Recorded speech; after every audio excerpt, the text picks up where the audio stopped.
Nah, guys, kembali lagi di channel Apresitorus, di mana channel ini akan memberikan diri kamu suatu informasi baik dari pekerjaan, asmara, keuangan, ataupun kehidupan diri kamu secara general. Sebelum saya memberikan suatu informasi dari berbagai aspek yang saya katakan tadi, saya juga mengingatkan kepada teman-teman, informasi yang saya berikan terhadap diri kamu bukan suatu acuan untuk kamu ambil dan untuk kamu terima. Saya hanya bisa memberikan diri kamu suatu informasi berdasarkan kartu yang saya pegang ini. Diri kamu hanya bisa berencana terhadap kehidupan kamu, akan tetapi di balik dari informasi dan perencanaan tersebut, lagi-lagi yang menentukan adalah Sang Pencipta. Sebelum saya mengambil satu persatu kartu yang saya pegang ini secara acak, saya juga mengingatkan kepada teman-teman, apabila ketemu dengan channel saya, agar menekan tombol subscribe-nya dan menyalakan loncengnya, supaya next video saya lebih semangat untuk memberikan suatu informasi baik terhadap kondisi energi kamu, manusia tersebut, dan pihak ketiganya. Oke Wak Geng, sama seperti biasanya saya tidak memiliki topik atau judul yang akan saya angkat atau yang akan saya bahas, tetapi saya akan mencoba untuk berbagi cerita atau informasi dari setiap kartu yang akan saya ambil nanti secara acak. Apakah cerita di balik dari kartu tersebut akan memberikan suatu gambaran yang bersifat positif atau kebalikannya? Kita langsung terhadap kartu. Saya akan mengambil beberapa kartu, di mana kartu yang akan saya ambil nanti bisa saja bersifat resonate, bisa saja tidak bersifat resonate. Semuanya saya kembalikan terhadap pola pemikiran kamu. Semuanya saya kembalikan terhadap situasi energi yang kamu miliki untuk saat ini.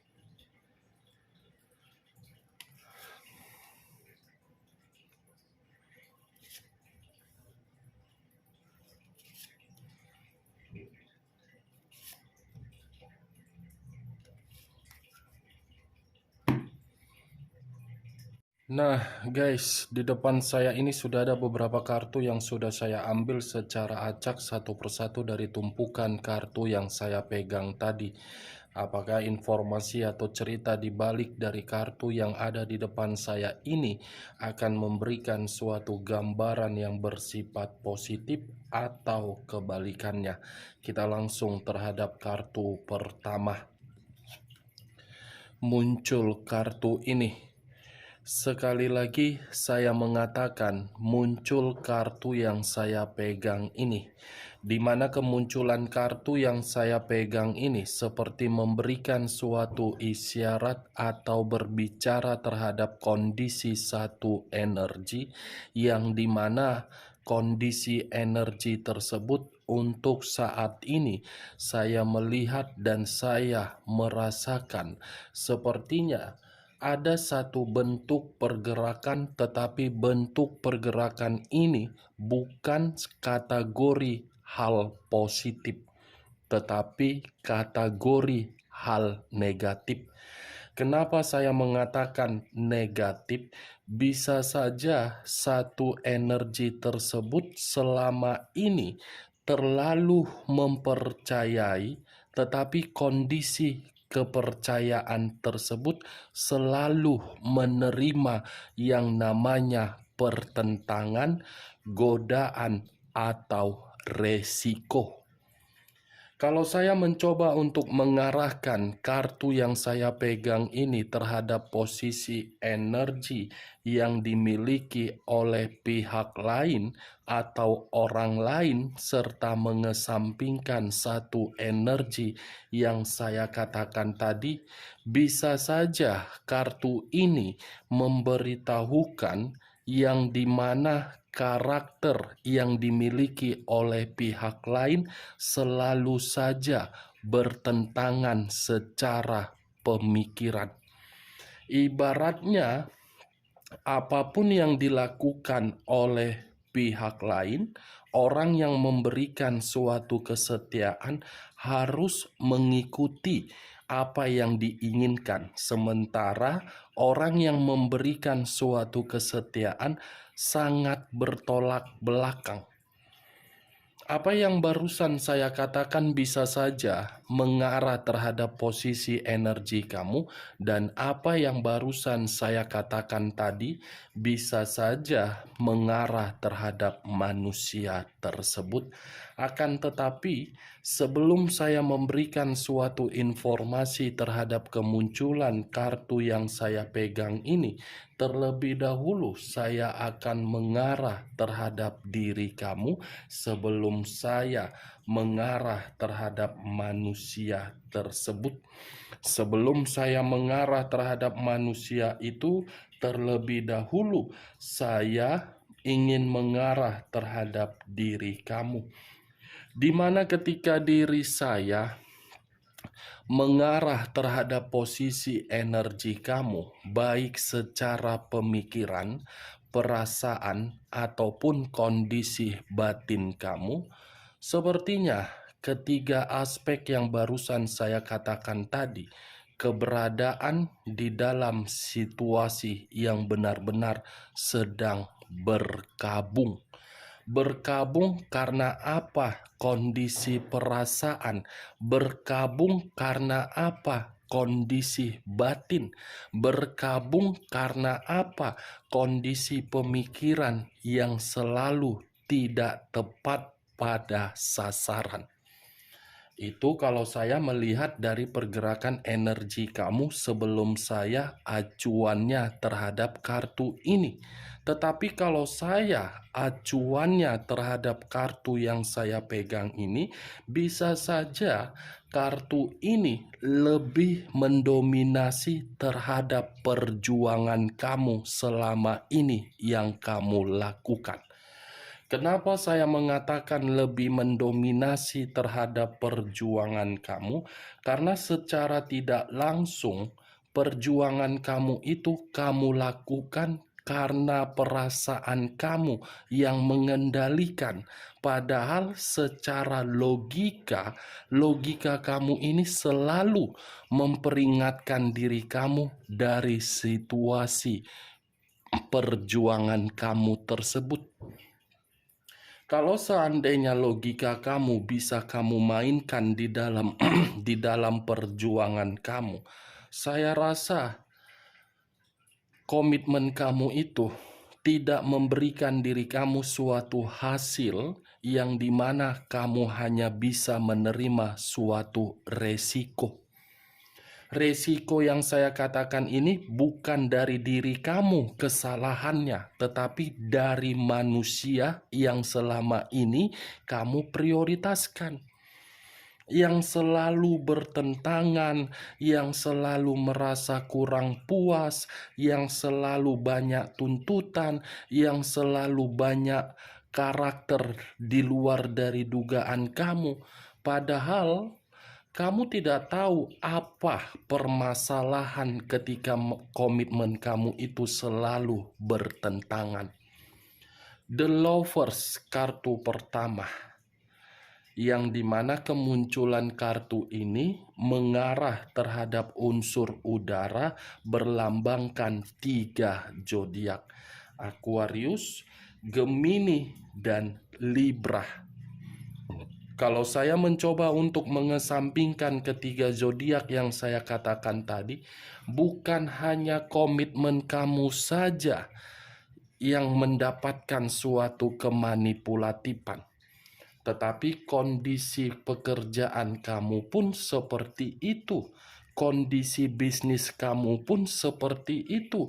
Kondisi hubungan terhadap satu darah kamu pun seperti itu. Hubungan terhadap masyarakat pun seperti itu. Mereka yang memanipulatif kamu, tetapi kamu memberikan situasi yang terbaik. Bagaimana? Apakah perkataan saya tadi itu menggambarkan situasi yang selama ini kamu terima. Saya hanya sekedar mencoba untuk menyatukan kartu ini dengan pergerakan energi kamu. Yang membenarkan perkataan atau menyalahkan perkataan saya tadi adalah diri kamu, bukan saya. Cocok, kau rasa, dengan ucapan saya tadi? Ya, kalau menurut diri kamu cocok, silakan angkat. Tetapi kalau menurut diri kamu tidak cocok, jangan angkat. Anggap saja perkataan saya tadi sebagai gibahan. Gibahan atas situasi di masa lalu yang selama ini kamu peroleh dari perjuangan kamu. Kalau saya berbicara dari sisi lainnya, dengan kemunculan kartu yang saya pegang ini, saya rasa next time biarkan antara perasaan kamu dengan logika kamu harus seimbang, di mana ketika seimbang, keseimbangan itu yang akan memberikan diri kamu suatu tindakan sesuai dengan keinginan kamu. Kamu jangan merasa kebingungan, kamu jangan merasa labil, kamu jangan merasa ragu, karena ada satu keinginan yang masih kamu pendam, yang masih kamu kubur. Biarkan keinginan ini tereksekusi dengan sikap kamu yang tidak penuh dengan keraguan. Kalau saya mengarahkan kartu yang saya pegang ini terhadap posisi energi manusia yang selama ini kamu prioritaskan, tetapi pergi meninggalkan diri kamu, kartu ini cukup menjelaskan bahwasannya manusia tersebut tidak layak untuk kamu pertahankan. Kenapa tidak layak untuk kamu pertahankan? Karena manusia ini akan selalu memberikan diri kamu suatu dampak negatif. Dampak negatif ini berupa apa? Kesabaran kamu akan selalu diuji. Dan kamu akan memberikan berbagai kesempatan, tetapi kesempatan itu bukan dia pergunakan dalam situasi positif, tetapi menyalahgunakan kesempatan tersebut. Ini dia Wak Geng, The Lovers. Bukan hanya untuk memanipulatif kamu, tetapi manusia ini pun pernah berselingkuh di depan kamu. Ketika perselingkuhan itu sudah ketahuan, justru manusia ini yang menyalahkan diri kamu, menyudutkan diri kamu, dan menghakimi diri kamu. Setelah perselingkuhan itu terjadi, seakan-akan dia yang menggiring opini terhadap orang lain, yang dimana opini tersebut bersifat fakta untuk dipercayai oleh berbagai orang. The Lovers, Wak Geng, akan berputar-putar seperti itu saja komitmen kamu kalau manusia itu masih memikirkan yang namanya suatu godaan. Tetapi kali ini acuan yang ingin saya bahas, bagaimana kalau diri kamu ini menjadi seseorang pihak ketiga di dalam hubungan dia terhadap pihak ketiga dia. Apa reaksi dia ketika diri dia menjadikan diri kamu pihak ketiga di dalam hubungan pihak ketiga dia? Apakah ada reaksi yang membuat manusia itu untuk tidak memanipulatif diri kamu, atau mungkin untuk memprioritaskan diri kamu ketika diri kamu benar-benar tidak ingin menjadi pihak ketiga di dalam hubungan dia kepada pihak ketiga dia? Kita lihat kartu berikutnya. Muncul kartu The Devil. Kata The Devil yang dimana kata the devil ini mengarah terhadap unsur tanah berlambangkan 3 zodiak.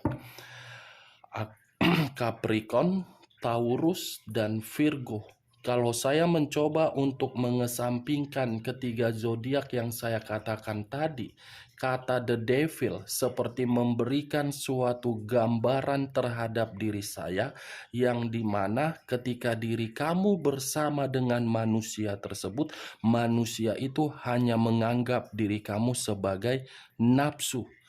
Perkataan yang barusan saya katakan ini belum masuk terhadap diri kamu ketika menjadi pihak ketiga di dalam hubungan dia.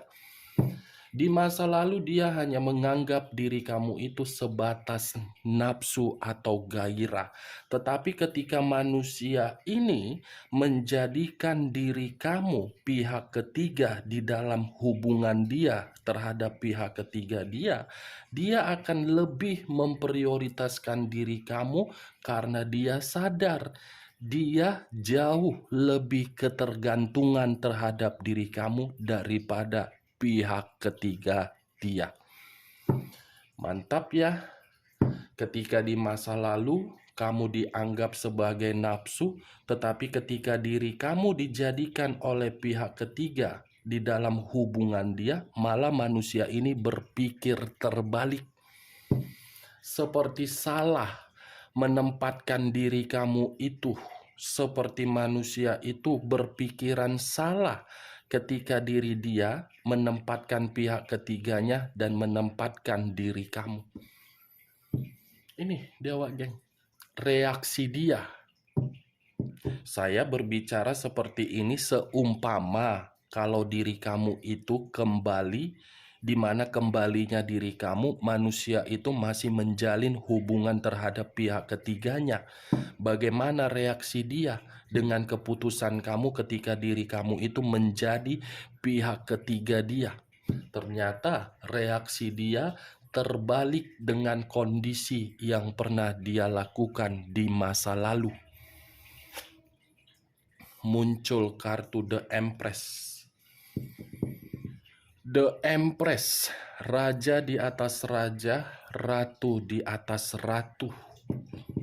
Kalau saya mencoba untuk menarik dari kata The Empress ini seperti memberitahukan bahwasannya ketika dia menjadikan diri kamu sebagai pihak ketiga di dalam hubungan dia kepada pihak ketiga, dia akan membuat pihak ketiganya menjadi frustasi dan dia tidak akan pernah peduli terhadap pihak ketiganya, tetapi dia akan peduli terhadap diri kamu karena dia merasa yang bisa memiliki kemampuan untuk memberikan suatu kesetiaan adalah diri kamu.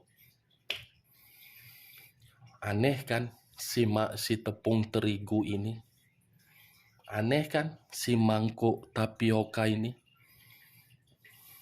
Ketika dia membawa pihak ketiganya di dalam kehidupan kamu, dia memuji-muji pihak ketiganya. Tetapi ketika dia menjadikan diri kamu sebagai pihak ketiga di dalam hubungan dia, luar biasa. Malah dia akan memprioritas diri kamu. Sekarang tergantung diri kamu. Apakah diri kamu mau menerima dengan status sebagai pihak ketiga setelah kamu sudah membuang manusia tersebut?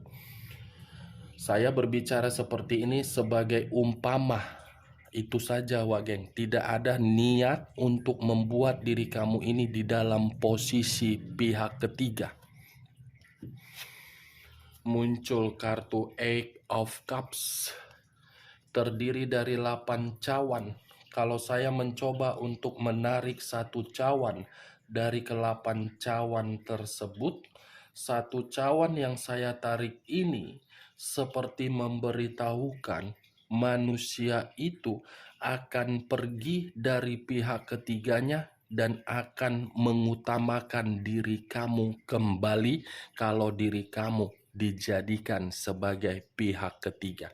Karena dia menyadari dia meninggalkan diri kamu di masa lalu, justru dia yang merasa terluka ketika dia menjadikan diri kamu sebagai pihak ketiga untuk saat ini. Karena manusia itu seperti orang yang tidak bisa berkembang ketika dia meninggalkan diri kamu. Makanya manusia itu mencoba untuk membujuk dan meyakinkan diri kamu walaupun diri dia sudah memiliki komitmen terhadap orang lain. Enak gitu ya. Muncul kartu Eight of Pentacles. Terdiri dari 8 koin. Tadi 8 cawan, sekarang 8 koin. 8 koin.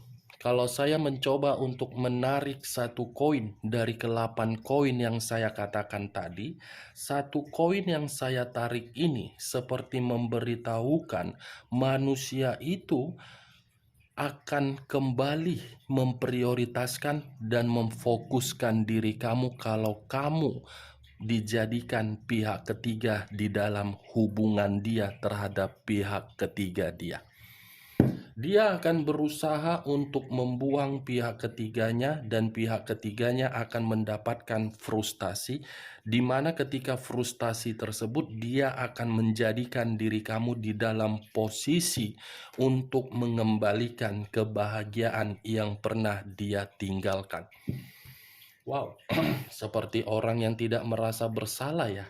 Seperti orang yang masih menganggap paling benar. Seperti orang yang masih menganggap derajat paling bisa diutamakan. Itu dia geng. Ingat, saya tidak memberikan suatu sugesti ya. Saya hanya sekedar mengumpamakan bagaimana reaksi dia ketika diri kamu ini masih memberikan kesempatan dan mau menjadi pihak ketiga di dalam hubungan dia terhadap pihak ketiga dia. Oke geng. Kita lihat kartu terakhir. Muncul kartu The Hangman. Kata The Hangman, posisi seseorang yang diikat tetapi kondisi yang terbalik. Kepala di bawah, kaki di atas. Kalau diri kamu kembali dan menjadi pihak ketiga yang dia inginkan, posisi kepala yang di bawah akan dia lakukan untuk memperjuangkan diri kamu, dan dia akan lebih mengutamakan diri kamu karena dia sudah belajar dari situasi kearoganan dia di masa lalu. The Hangman, situasi apapun akan dia lakukan kalau memang diri kamu masih mau memberikan kesempatan untuk menerima koneksi yang dia inginkan ketika diri dia memiliki hubungan terhadap pihak ketiga. Ibaratnya yang satu sudah dinikmati tetapi pergi ditinggalkan, ketika mendapatkan yang lain yang didapatkan ini tidak sesuai dengan keinginan dia, dia mencoba untuk mendapatkan diri kamu. Mantap. Ini orang manusia yang tidak memiliki otak waras.